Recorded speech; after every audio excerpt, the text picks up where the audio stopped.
firmly believe in the healing power of animals, and today on Creature Corner, Velma's going to be showing us how she trains animals to comfort humans. And we also got Pet of the Week. But first up, Velma's Pets as Therapy.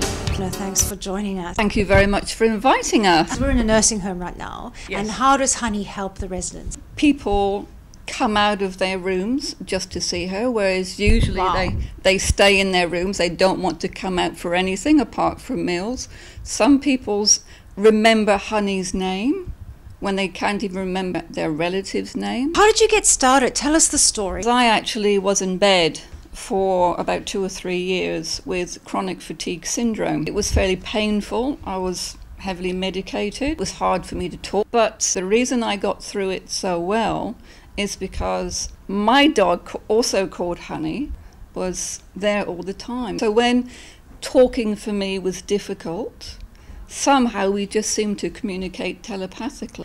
I'd put my hand on her back and somehow I just felt pain fade away. There was actually clinical research on this, and interestingly enough, when you interact with a friendly pet, certain chemicals are released that actually reduce pain, reduce stress, balance blood pressure. Any friendly animal at all. I started to feel sorry for all those other people who were in bed without a pet. I knew that there was something big in this, that pets were extremely valuable. I founded Velma's Pets as Therapy 13 years ago.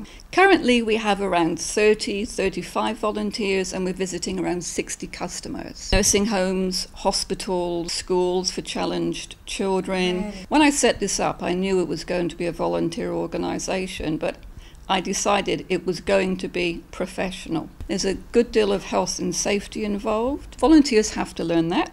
They also have to learn about the basics that the children or adults are likely to be experiencing, such as dementia or stroke. The training on average takes about 3 months. I was trained as a psychotherapist, so I'm used to dealing with people one-to-one. I'm also a trained audiometrist, so I was used to going into hospitals and nursing homes and working with the frail aged anyway.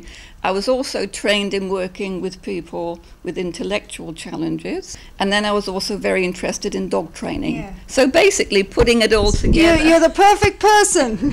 As a start, you contact Velma, and then it leads on to having your dog assessed. It's a very thorough process. You can just see how the residents' eyes light up when Honey's there with them. It's wonderful. Makes me realise that a lot of people are worse off in this world than what we are. People who run the place like to try and make life as good for them as possible, and Honey is just part of that, really. They do form a wonderful relationship with the dogs that come from the Pets as Therapy. It enriches their lives, it brightens their day, it makes them feel human. So yeah, it makes a huge difference to our residents.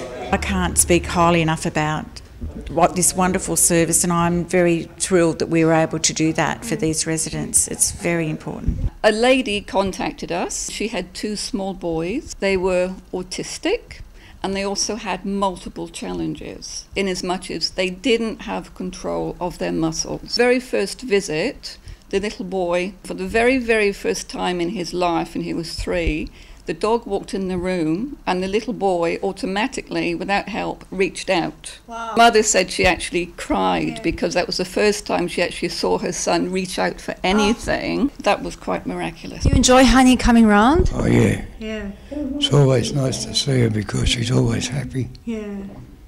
She's always happy to see us. We're totally self-funded at registered charity. The website, Velma's Pets as Therapy. Thank you so much, Velma. Thank you very much. Alrighty then, guys, and now for the other star, the Pet of the Week. Alrighty then, we've got a special Pet of the Week courtesy of Renee from Sydney Dogs and Cats Home. Welcome to the program. Thank you. And who's this beautiful thing? This is Joker. He's a 4-year-old bull terrier cross, and he's just the most beautiful cuddly dog with just a giant head. He's lovely. He's in good shape. He was found as a stray and he didn't have a microchip, so we weren't able to contact the owners, unfortunately. Loves other dogs. We've recommended no small children just because he's a bit boisterous. He loves people. He'll give you big kisses all day long if you let him. Right, now how do we get hold of you? So you can come and visit us at our shelter. We're at 77 Edward Street, Carlton. You can also give us a call anytime, 95879611. And we also have a website with Joker and all our other beautiful dogs on it. Well, guys, remember that number, 95879611, and Joker could be part of your family. He's a brilliant dog. Thanks again, Renee. My pleasure. See you again next time.